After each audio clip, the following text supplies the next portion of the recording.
গেছে রেডি, নিয়ে নিচ্ছি আমি পটলের দোরমা, মাই ফেভারিট। আমি বাড়ি ফিরে গেছি, বাড়ি ফিরে ফ্রেশ হয়ে অস্বাভাবিক খিদে পেয়েছে, কারণ আমি হচ্ছে মোটা দিদিভাইয়ের বাড়িতে প্রচুর জোয়ান খেয়েছি। আর এতটাই খিদে পেয়েছে, আই নো রাত্রেবেলায় খাওয়া উচিত নয়, বাট খিদেটা তো মেটাতে হবে, তার জন্য আমি ভাত বসিয়েছি। জীবনে প্রথমবার আমি ভাত করছি।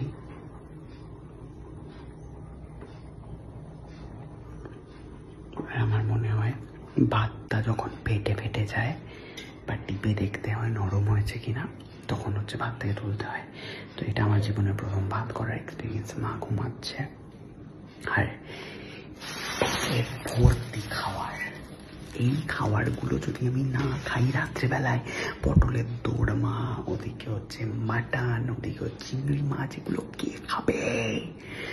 কালকে সকালবেলায় যাচ্ছি আমরা মিনতির বাড়িতে, তো খাবারগুলো তো পরে নষ্ট হবে, তাই জন্য আমাকে খেতে হবে। ওকে, তাই জন্য ভাত বসিয়েছি, খাচ্ছি আমি এখন। তোমার রান্না করছিলাম আমি একা, মাঝখানে কুটুর কুটুর শব্দ পেয়ে চলে এসছে মহিলা। কেন উঠলে মা 3টের সময়? আমার তো ঘুম পুড়িয়ে গেছে, আমার আর ঘুম কোথায়, সেই ঘুমাচ্ছি 10, সাড়ে 9টা 10টা। একা একা কাজ করা খুবই সমস্যা এই বাড়িতে। ঠিক আওয়াজ উঠে চলে এসছে। ভাত হয়ে গেছে রেডি, নিয়ে নিচ্ছি আমি পটলের দোরমা, মাই ফেভারিট।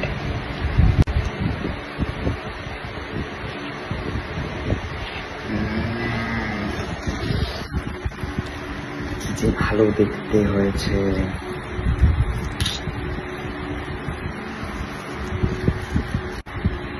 বিশ্বাস করুন, আমার দিদির রান্না বলে বলছি না, এত ভালো রান্না করতে শিখেছে না মেয়েটা।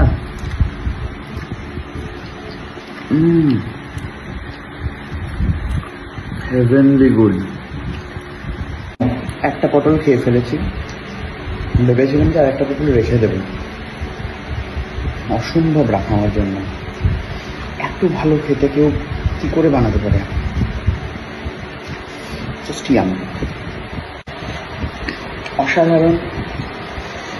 ইসে খাওয়ার পর কি বলুন তো,